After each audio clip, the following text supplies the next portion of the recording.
When the Civil War ended in 1865, almost 4 million enslaved people became free. Their freedom was clear. What was not clear was what would happen to the people who had owned them.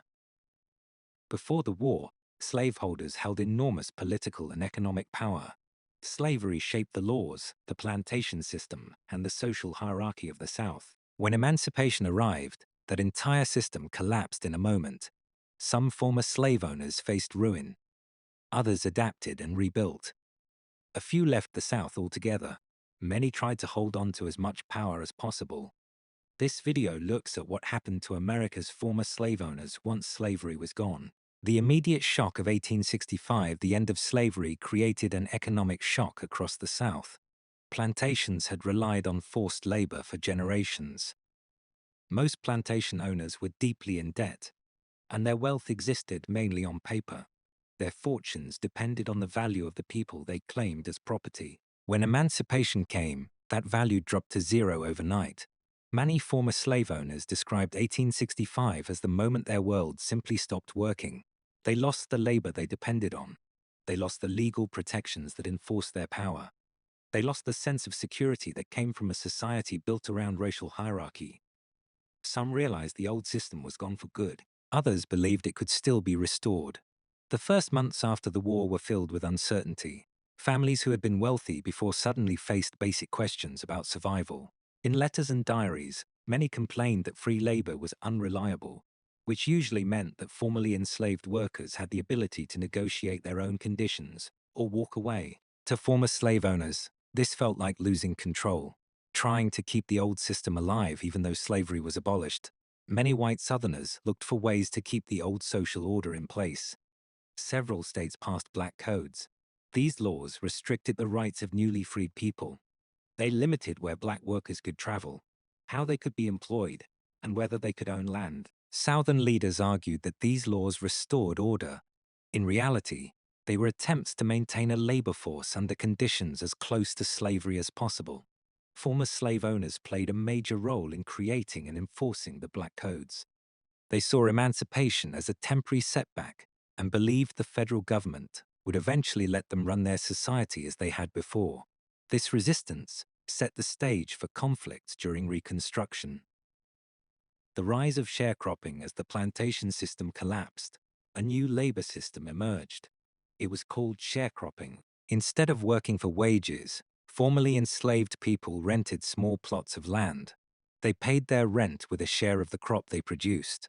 At first glance, this seemed like a compromise. Former slave owners could still profit from their land.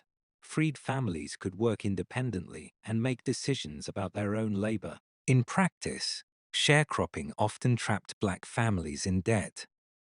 White landowners controlled the stores, the tools, the credit, and the final price of the crop. Sharecroppers almost owed more than they earned. Sharecropping allowed many former slave owners to keep their land and maintain economic power, but it also marked the end of the old plantation world. The great estates broke apart. Younger generations often sold property to pay debts. Influence shifted from wealthy planter families to merchants, bankers, and new political leaders. Confederate leaders and political comebacks. Some former slave owners were prominent political figures. After the war, federal authorities temporarily barred them from holding office. But by the early 1870s, former Confederates returned to politics in large numbers. Men who had once owned hundreds of people became governors, senators, and members of Congress again. They often supported policies that limited the rights of freed people and restored white political control. This included the creation of poll taxes, literacy tests, and other restrictions that later formed the backbone of Jim Crow laws. The return of former slave owners to political power shaped American life for generations. Women of slaveholding families. Many narratives focus on male slave owners, but white women played important roles in slaveholding society. After emancipation, their lives changed dramatically. Many had managed large households with enslaved labor. Some owned enslaved people themselves through inheritance. Once emancipation arrived, these women often took on domestic work for the first time. Diaries describe the shock of washing their own clothes or cooking their own meals. Some women hired black domestic workers, but now the workers were paid and could leave if mistreated. White women also played key roles in preserving the memory of the Confederacy. They formed organizations dedicated to honoring Confederate soldiers and shaping how the war was remembered. These groups helped spread the idea that the war had been fought for states' rights rather than slavery. Their activism shaped public memory and helped former slaveholding families restore their social standing. Financial ruin and migration. Not every former slave owner found a way to recover. Thousands of families faced complete financial collapse. Without enslaved labor, plantation profits plummeted. Banks failed. Land was sold off to pay debts. Formerly wealthy families slipped into poverty. Some moved west to start over. Texas became a popular destination. A few even left the United States entirely. Small communities of former slaveholding families settled in Mexico, Brazil, and Central America. Brazil became especially important. Slavery remained legal there until 1888.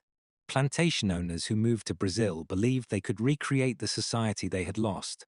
Several hundred American families established new settlements. Their story became known as the Confederados. Most of these families eventually assimilated, but their migration shows how far some people were willing to go to preserve the world they once controlled. Violence and intimidation. The end of slavery did not end the desire for control. Some former slave owners joined or supported violent groups that formed during Reconstruction. These included local vigilante groups and, most notoriously, the Ku Klux Klan.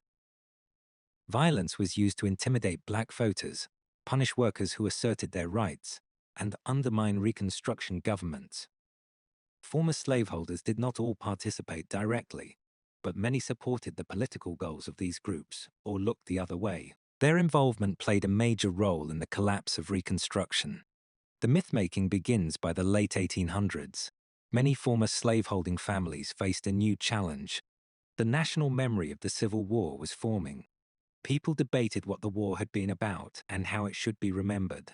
Former slave owners and their descendants worked hard to shape that memory.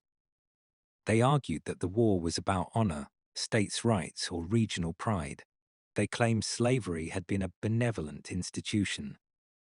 They published memoirs, funded monuments, and influenced school textbooks. This effort became part of the lost cause narrative. It minimized the cruelty of slavery and portrayed slaveholding families as noble, misunderstood figures.